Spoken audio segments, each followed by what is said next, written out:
Thank you, I showered. Oh, it's good to be here. I got to go to Korea last April and perform for all the military bases out there. And I don't know if you guys know this, but there are tons of Canadians living in Seoul teaching English. This is a common thing for us to do. So when I get there, I'm all decked out in my maple leaf gear. I go walking into this pub.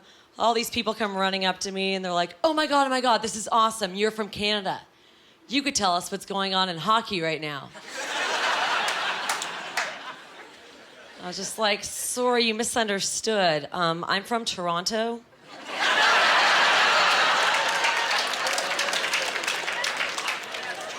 Yeah, we don't have playoffs there. I hope you're not going to ask me about the Raptors.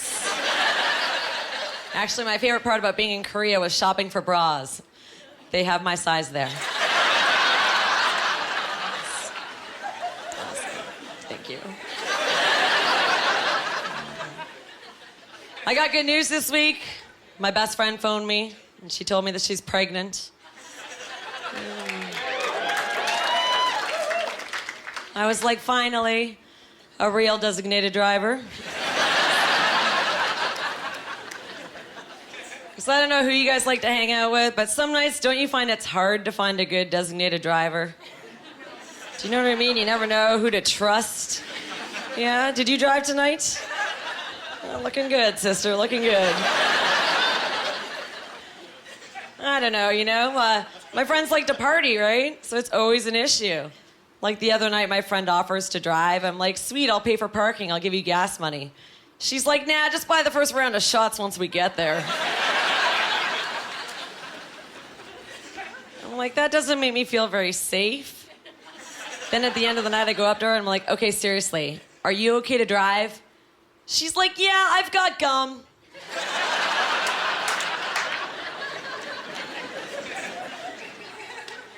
Don't get me wrong, I would never drink and drive. With the price of gas, I can't afford both. Plus, I don't even have a car, so buying gas is just awkward. I have to stop doing that. I love people from small towns. Anybody from a small town? Awesome. I love people from small towns because you guys have different kinds of jobs, Like here in the city, people are bankers, they're bartenders, or whatever. But you go to small towns, and all of a sudden the occupation is totally different. Like I did a gig in Tweed, Ontario. Do you guys know where Tweed is? So I go to Tweed, I do a show, then I have some drinks with these guys that were at the show afterwards. And, have a few beers. And I'm like, so, what do you guys do for a living? They were like, well, Christina, we work down the street at the pad factory.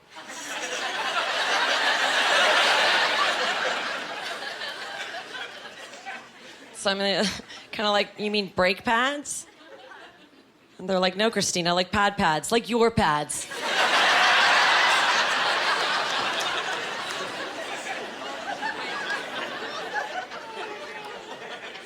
So I'm super creeped out at this point, right? I'm hanging out with the Laverne and Shirley of Tampax. But then I have a few more drinks with them, and I think they're the coolest ever. Like that's how much I drink. I think the guys that work at the pad factory look sweet. When we get drunk, by the end of the night, I'm like, you guys have the coolest job ever. You guys should mess around at work. I know. You could write in the pads before you package them. Wouldn't that be awesome? Matt and Brian were here.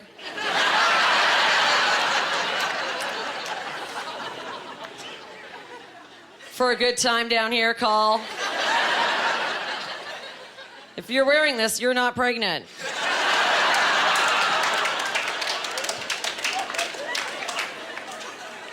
It'd be awesome, right? Be like cracking open a fortune cookie every month.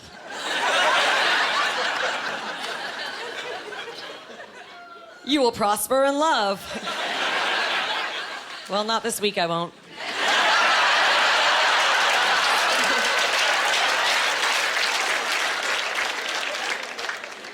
I got to go to Amsterdam recently. Anybody been to Amsterdam?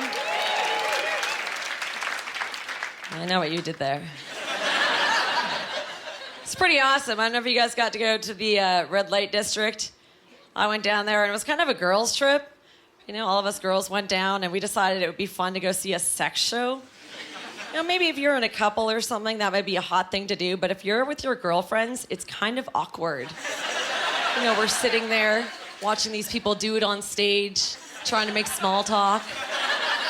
Like, I know. No, seriously, me too. I gotta shave more.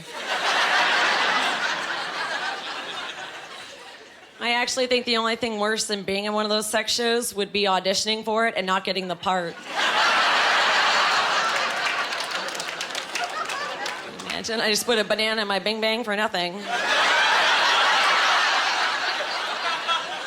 At least I got health care back home.